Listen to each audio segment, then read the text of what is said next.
SaaS Backwards is sponsored by Austin Lawrence Group, specializing in demand gen for SaaS. It sure is noisy. I deleted 100 emails from vendors just this morning. Your buyer has gotten better at ignoring you, and you're gonna need a big idea if you want to cut through all that clutter. Austin Lawrence is just the right agency to help you find it. So if your campaigns are falling on deaf eyeballs, let's talk. Visit austinlawrence.com today and let's build something bigger.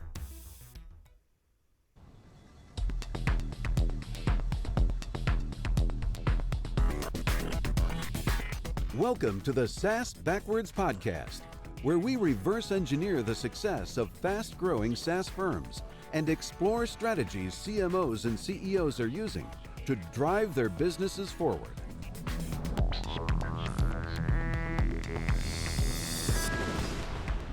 Welcome to SaaS Backwards, a podcast that helps SaaS CEOs and CMOs to accelerate growth and enhance profitability. Our guest today is Dr. Brian Capra, co-founder and president of Genesis Chiropractic Software. Brian, welcome to the podcast. Thank you, Ken. Thanks for the invite. Pleasure to be here. Honored. Yeah, we're happy to have you as a guest. You have a great story. And before we get into it, though, please tell us just a little bit more about yourself and your company. Sure. Thanks. Well, I am a chiropractor by trade, graduated from chiropractic school in 2002. And shortly thereafter, we might get to it a little bit later on, the full story of how things unfolded. But while in practice, basically just found a problem and serendipitously met some individuals that could help me solve it using technology.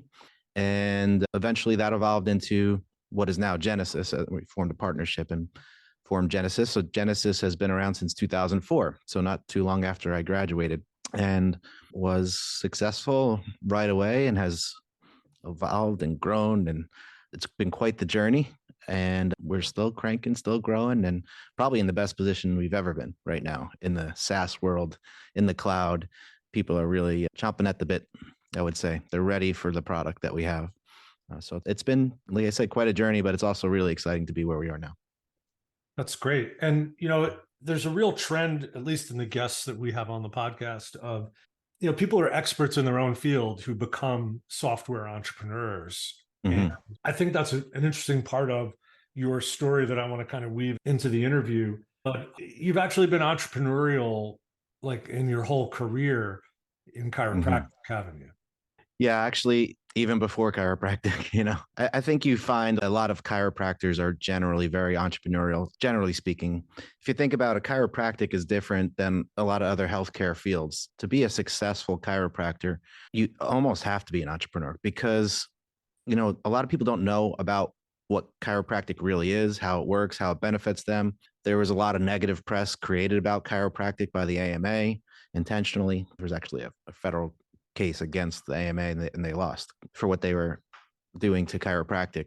And, we don't have big pharma backing us up. We don't have the general medical model, at least in the past. It's getting better now. But if you think about your general practitioner, doctors, major med, the health insurance, they weren't really backing up chiropractors, referring to chiropractors.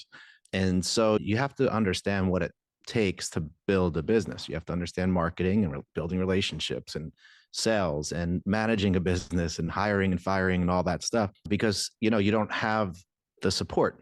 The infrastructure doesn't support just a chiropractor hanging proverbial shingle on the wall and just people just start pouring in your door. It doesn't work like that. So even before chiropractic, I remember I was just in college. I started like a mobile car wash thing that tanked. I didn't do well. It was actually a great idea. I just didn't execute well in hindsight, looking back. But I had a million different jobs. I never really stuck around to one job because, the entrepreneurial mind, you're always looking for something different, something better. So even before chiropractic school, I was entrepreneurial. And in chiropractic school, while people were studying, I did really well in chiropractic school. But, while I was studying at Barnes and Noble or Borders or whatever it was, I would also be going to the business section and reading business books, and because business has always excited me, fascinated me. So early in your chiropractic career, you had a business within a business, right? And I did. You had actually considered franchising that model. Can you explain that a little bit to Sure. us? Because I think it's interesting. You said you had other things even before chiropractic. And I think what we want to do in part in this episode, I think, is encourage people to stretch their entrepreneurial wings or, build the muscles. Yeah. So I'd love to talk about this. And I think through failure or things not working out exactly as you might have wanted, you get to learn things too. So I think it'd be worth giving people that background. Yeah, well, I think probably the biggest thing is not only being open to failing. In my opinion, it's almost important that you try to like you push to fail, because that's where you learn.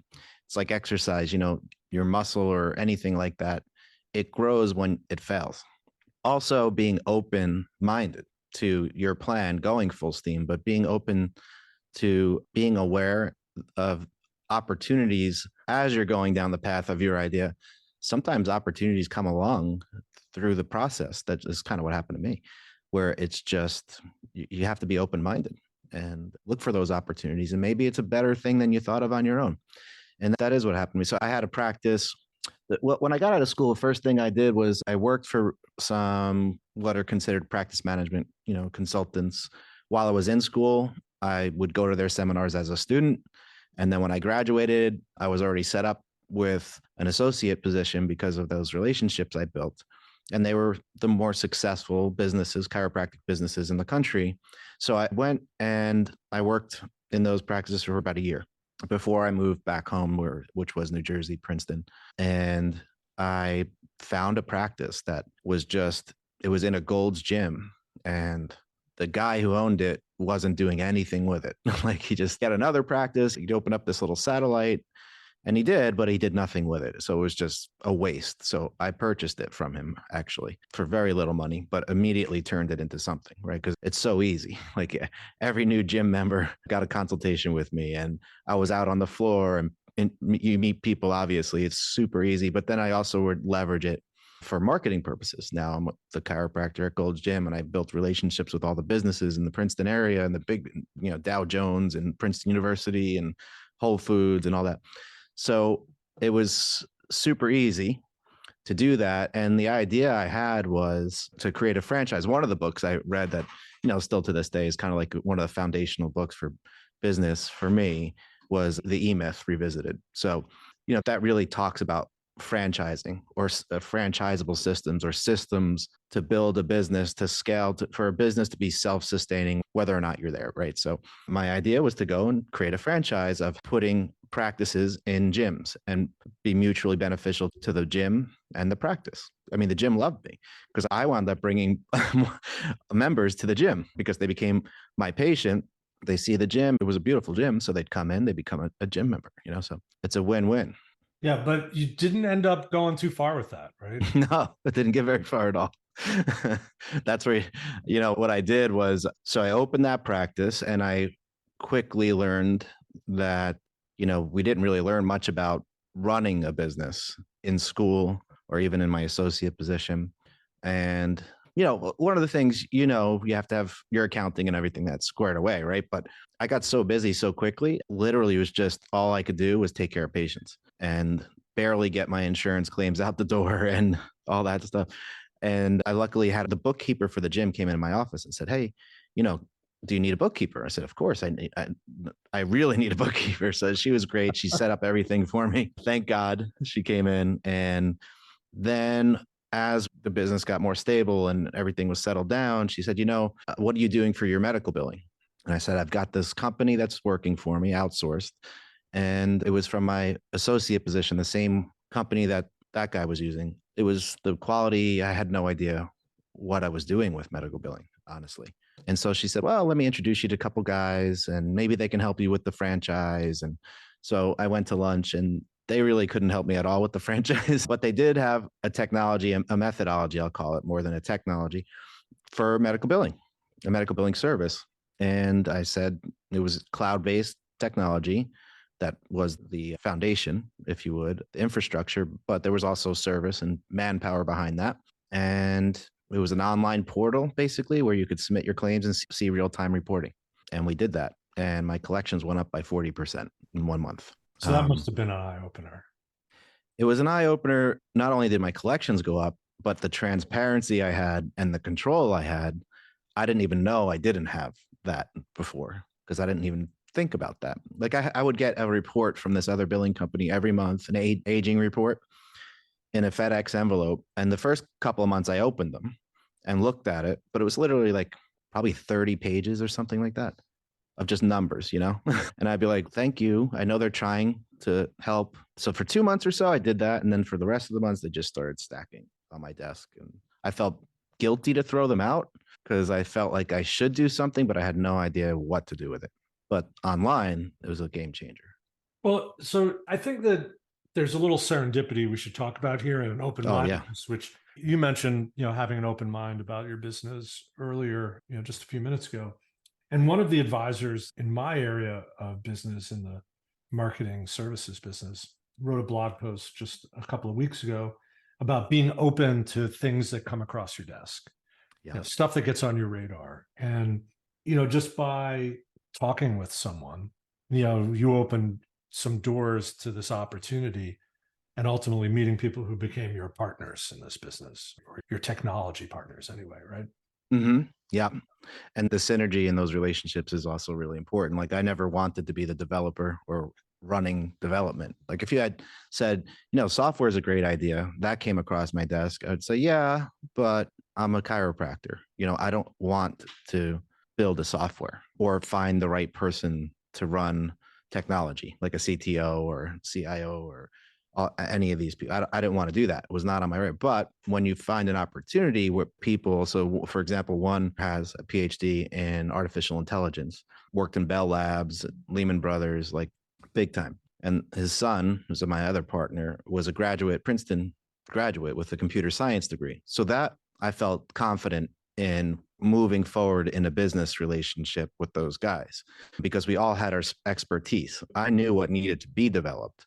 But there's a difference between, as a chiropractor, thinking some features are cool and having somebody with a real technology background that understands what will really work or what won't work and what's scalable and all those things. So the serendipity is a big thing. Right?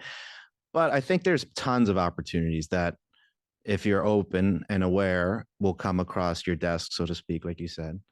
And I think there's always opportunity. And if you take it, it'll be serendipitous. It's like they just so happen to come into your world. Right. It's the opportunities you don't take where there's no serendipity. Right. I mean, there's nothing good to talk about there. Yeah. I want to just backtrack just a little bit. Sure. For you to set up the problem space here, what's so hard about medical billing? What is the problem you guys are solving? And what are people doing today if they're not working with you?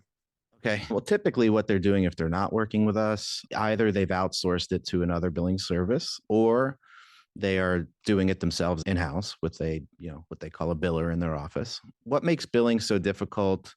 I think, first of all, most business owners don't understand the game that's being played. I wrote this ebook is about that, actually. It's about medical billing. And it's called What Insurance Companies Don't Want You to Know. And the reason they don't want you to know it is because they don't want you to really understand how the game is rigged and how it got rigged and what game you're really playing. So for example, insurance companies make at least half of their profit on interest that is the doctor's money sitting in their account. So that means they should have paid you and they haven't yet, or they'll never will. And then they collect interest on that money. It's called the float, right? So that's how they make at least half of their profit. But how do they get to that point? So knowing that that's how they make their money, how is the whole system set up? And you think about it as a doctor, well, I see my patient and I fill out this very complicated claim form. Even that's digital now and more automated, but it used to be manual. And then it's gotten more and more complex over the years. There's diagnosis codes, procedure codes, modifiers, linking, and now there's documentation requirements and so on and more and more and more. Then they changed to ICD-10 and all this stuff. And in reality, there's no reason why an insurance company shouldn't or couldn't pay you on the day you saw the patient. And one of the things my business partner taught me on day one, because he came from Wall Street, is there are way more complex transactions on Wall Street every single day. And by the end of the day, everybody is paid by law, right? And the technology exists to pay the doctor the same day. So why don't they do it? And why aren't they required to do it by law? And it's actually the opposite. They've actually colluded, if you would, by consolidation, right? So there's very few insurance companies, generally speaking. And so because there's very few insurance companies, they've formed what is similar to a monopoly. It's called an oligopoly. An oligopoly is when there's one purchaser of a product or service rather than provider, like Microsoft, right? What's really interesting is I think it's called the Ferguson Act. It was passed. Insurance companies are one of the only, if not the only industry that are exempt from antitrust law. So they were allowed to collude, monopolize, and because of that, they were able to create the rules of the game. And that's why you have diagnosis codes, procedure codes, and all this crazy stuff. That's the only reason, is because they want to delay payment. Because every moment they can delay a payment, they can collect interest. Right. So actually, in today's world where interest rates are higher, that's even more valuable, right? Right. Now they're like, yeah, this is awesome. So they're pushing. They would be lobbying for higher interest rates and whatever would lead to higher interest rates and inflation, right? So it was when I realized that, it opened my eyes. And so to answer your question, I think I'm getting too far away from your question. People don't understand that. And that's why it gets so complicated and difficult. The second reason is they don't know how to measure performance. They don't know, because of this, how should they be looking at performance? And because of technology that they don't have, it's really difficult. So typically the way they'll measure performance is based on how much money they make every month from insurance companies. Or maybe if they're a little bit more advanced, they'll look at their aging and 30, 60, 120 days as a percentage of their total accounts receivable. The AR over 120 is the gold standard for billing, right? Any billing, really. But the national average for AR over 120 for all specialties is 17.7%. That means that 17.7% of your money that you should have made is gone. Because once it's over 120 days, aside from personal injuries type stuff, it's gone. It's considered lost money. If you can't collect something in 120 days, you're not going to collect it. But that's still a lagging indicator. It's still all right. If they even know that number, if they're at 10% or 15% or 20%, it doesn't matter because they don't know what they could do to fix that. So one of the things AI, Genesis, and what we've done and what we did from the beginning, this was the first thing I saw and I realized this is game changing, is we leverage AI to find the work first. Because you have all your aging reports. An aging report is all the claims that need somebody to potentially actually call the insurance company, right? Or do something. So the AI finds all of the claims that need somebody's human interaction with the insurance company. And so it finds them and it doesn't leave them in the aging report, which is typically a manual task, right? Whether they're outsourcing right now with somebody else or they have it in-house, somebody has to go into aging reports and hunt and peck for claims and find them and then call. So if they're doing that, they're making mistakes, they're missing things, they're overworked, they're doing two different jobs at the same time. So there's a lot of reasons why that is not efficient or effective, especially when you don't have AI. So AI never misses, right? It always finds the claims. And in our case, it sticks it on what we call a follow-up workbench. So imagine if you're an operator, a follow-up person. Now I don't call them billers because they didn't bill. They're following up. So they just sit there and call and call and call and call. And now we have 250 people calling all day on all of our practices. That's all they do. They don't go to find claims. They don't do anything else. They just call. So this is work you guys are doing for your clients, right? Correct. Yep.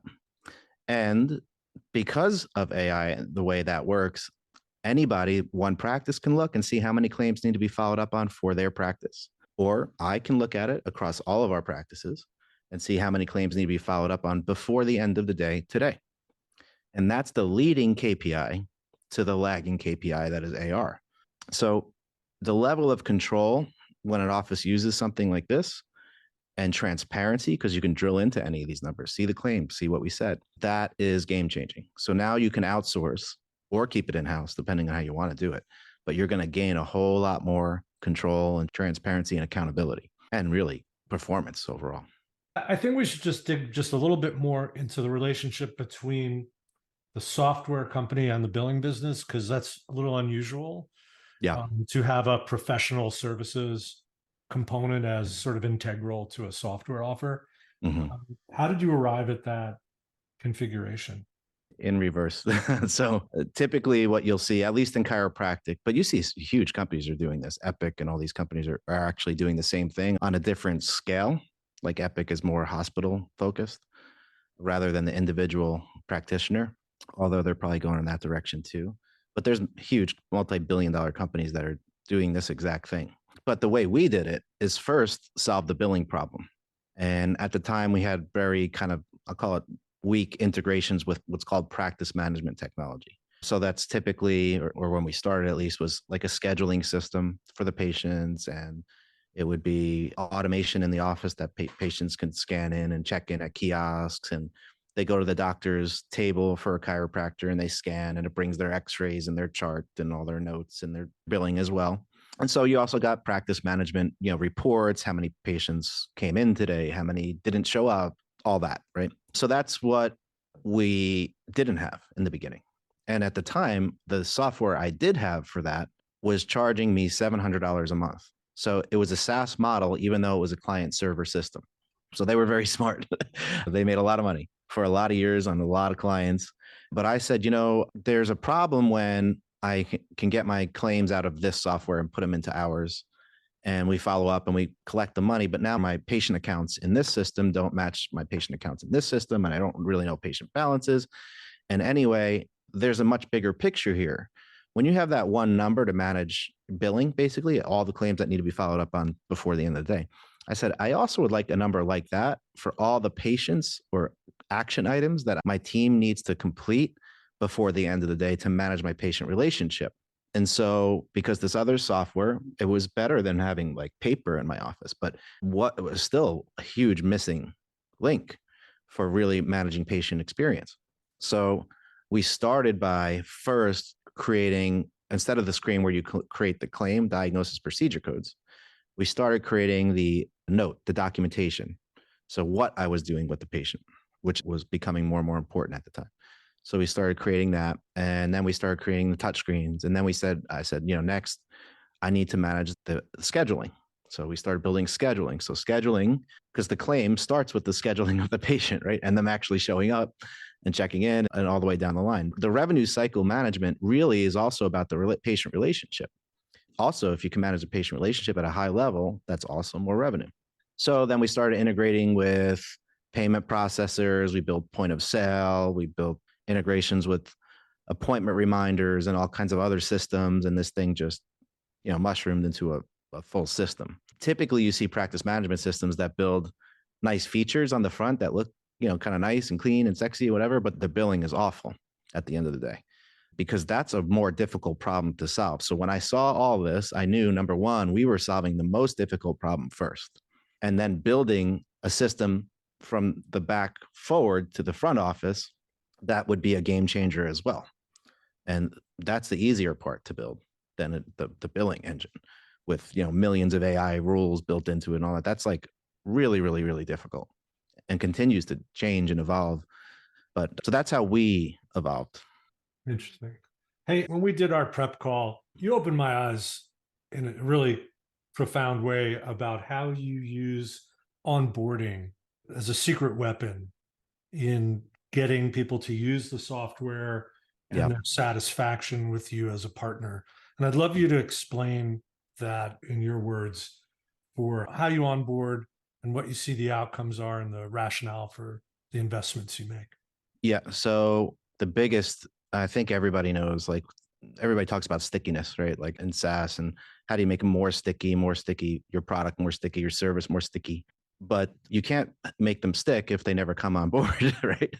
So over the years, we had so many times customers that loved what we were doing, potential customers, opportunities, if you would, that loved what we're doing and just would say at the end of the day, it's going to be a nightmare to basically, for example, switch all my patient information from your system to this system. I have 10 million x-rays over here. I've got to get those x-rays in the patient accounts in your system. I've got to train my whole team. I've got to do all this stuff. And now a doctor has to create new documentation, learn a new documentation system. The training part, if you look at it, is actually really small. It's not that hard for them to learn the system. But what the biggest hurdle for them is, or was, is getting the data. And some of that you can automate, like maybe an export of demographics like name, date of birth, whatever. But another one is care plans and scheduling the patient out for their visits and the visit types and all these like custom things for those offices. So we just said, look, for a couple of years, we said, man, if we can just do that work for them, we'll get so many more customers. And not only we get them, but they won't have to do that work anymore. And they'll be focused. They'll get on board faster because they'll only have to train. They won't have to do any manual labor anymore. And they'll only train and they'll get more out of training, and that'll make them more sticky, and they'll have a better experience. They'll definitely refer more, give better testimonials. So it just changes the game. We're going to make less mistakes than they make, transporting information from one system to the next. And so the experience changed for the customer. The customer is now just focused on training, and the time frame for them to switch went drastically down. So now, for example, we're taking all the patient demographics, all their x-rays, all the documentation for the doctor is the newer thing that we're building right now. But we actually take all the scheduling, this patient's schedule, because they're usually scheduled for multiple visits out in the future. We take all of those, we customize all the appointment types, because you have like a new patient appointment type that's 1 hour, you have an adjustment that's 15 minutes, you have re-exams, you have all different types, and every practice does it slightly different. But we're doing all of that setup work for them, and all they're doing is focused on training.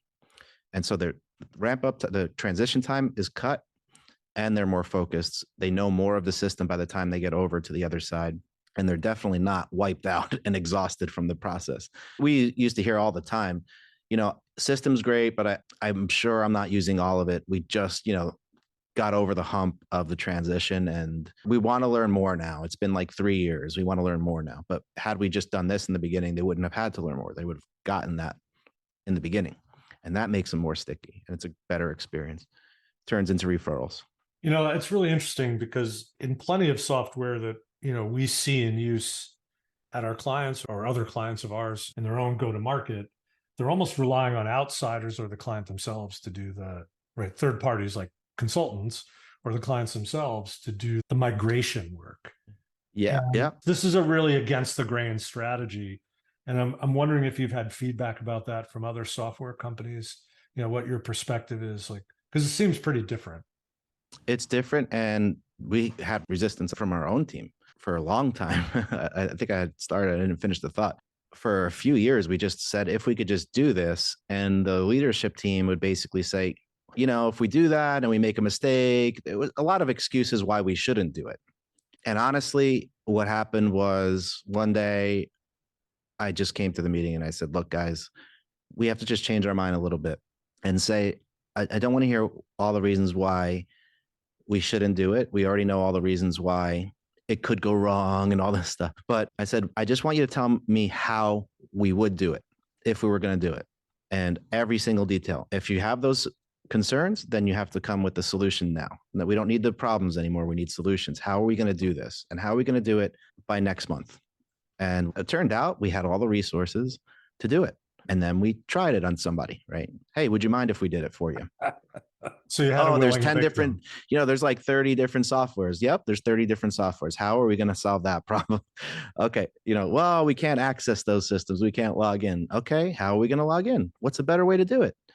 And we don't have to do it on every software. We don't have to do it on the software that, people transition from one time a year. But this one, we do 30, 50 a year, right? How about we just look at these two? And it turned out there was like 5 or 6 systems that we really need to focus on. And we wound up figuring out a way to get access, not to the system, hacking into it, but with the client's permission. And we figured out the process. And we actually, when we tried to do the scheduling and all those little nuances, we actually were able to do it. And it's a game changer. And now we have clients coming to us that are hearing about it, that are already clients. And they say to us, we never transitioned a lot of our data from our old system. I'm still paying for the other system or maintaining the server for the other system. But if you guys would just transport that information over for us, that would be so great. We're already using the system. They're happy. They're moving. But we have like 1,000 patients in this other system. And we tell them at whatever the cost is, like, look, we could do it, but it's going to cost you $3,000, $4,000, $5,000, whatever it is. And they're like, no problem. They're perfectly happy to pay to not have to do that work. That's how painful it is for those offices. It just stops them in their tracks from actually moving to a better system for them. Hey, we didn't talk about this before, but it seems like you've become something of a SaaS executive and expert. Are there others on your team who are responsible for your performance as a SaaS, or is that your job? It bubbles up to me ultimately, but yes, we have a pretty big team. We have operations, sales, marketing. We have billing SWAT teams. We have billing managers because, for example, we have 250 or so resources that do the manual follow-up calls in India. But those people and those teams need to be managed locally. And sometimes if there's a client interaction, they don't necessarily want to talk to somebody in India. They want to talk to somebody that is managing that team, right? So we have our support team, we have our billing SWAT team, we have our operations team, we have our operations follow-up teams, we have sales, marketing, every department you could imagine. And ultimately they report to me.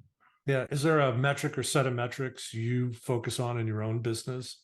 It's most important to you? Churn is the biggest one in lifespan. So we're always looking at that. On the billing side, it's a little bit different, right? That's sort of a different business that's supported by the platform. So we have very specific KPIs in billing. One of them I told you is how many claims need to be finished before the end of the day, right? That's the leading indicator for all other KPIs, your collections, your AR, because I have the 3 rules of management. I didn't invent them, but you have to quantify the work, you have to delegate the work, and then most importantly, you have to verify it was completed. And that number does that. Was the work completed? And usually it's yes, but that's only doesn't tell you the quality of the work necessarily. So there's quality assurance metrics and processes and automations and everything. So on the billing side, I'd say the number one KPI actually is the backlog. We call that a backlog number. Maybe the AR over 120 is the next most important to maybe quality, the quality metric. On the growth side, well, there's NPS. That's important, but it's not always easy to get the NPS, right? We look at how many reviews we get and the quality of the reviews. Are they good or bad? On the growth side, it's basically just churn. Percentage growth is important. The magic number in the rule of 40 in SaaS is growth and profitability. Add them up. They have to be up 40 or better is great, right? So those are the biggest ones. We dive deeper by the department. Like we can see, for example, how many support tickets per person, how many do they each handle? Is somebody taking more of the job, of the workload than somebody else? And if they are, why are they able to do more, or why is the other person not capable of doing more? So we look at things like that too. Awesome. Hey, last question, one of my favorite ones. If you look back over the last few years, decisions you've made, is there any one you'd like to revisit? And if so, why is that? I don't like to look back and regret, but I would have made a few different decisions earlier on when it comes to not the product, actually. I think the product itself has evolved very nicely and has super high quality and we deliver. So I would just I don't think I really understood what the SaaS were. I know I didn't. Very few people understood at the time what SaaS was. You think about 2004, like there were clients that didn't even want to go on a system that was on the internet. Like the internet scared people. There were people that couldn't access the internet, right? They had dial-up still or something like that. But that's changed. It's kind of like how people are with AI right now. They're kind of scared of it, right? So they don't want to go, but it's going to happen. No matter whether you want to or not, AI is a real thing. It's here. You might as well get on board. But I would probably change how we marketed earlier on and how much we marketed. But I didn't understand. I knew we had a great product and I was just trying to get it out to people. But in hindsight, I would have scaled marketing way faster than we did. Way faster. That's the only one I could really think of. Fair enough. I think it's a great place to land the episode. If people want to learn more about your company or connect with you, how can they do that? You can email me. It's Dr. Brian, DrBrian at genesischiropracticsoftware.com. If for some reason you're interested in billing or anything like that, and you want to get what insurance companies don't want you to know, I talk about more of those tactics I was explaining earlier.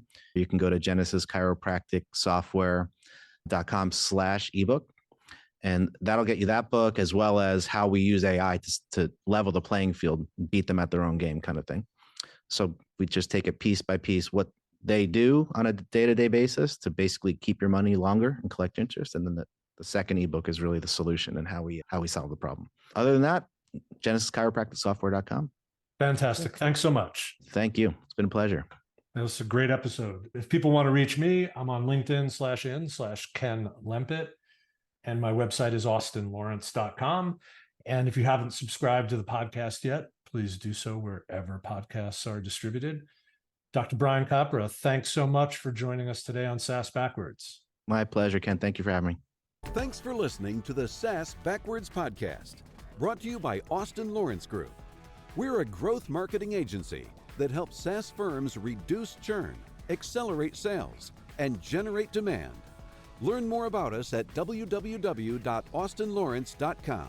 You can email Ken Lempit at kl@austinlawrence.com about any SaaS marketing or customer retention subject. We hope you'll subscribe, and thanks again for listening.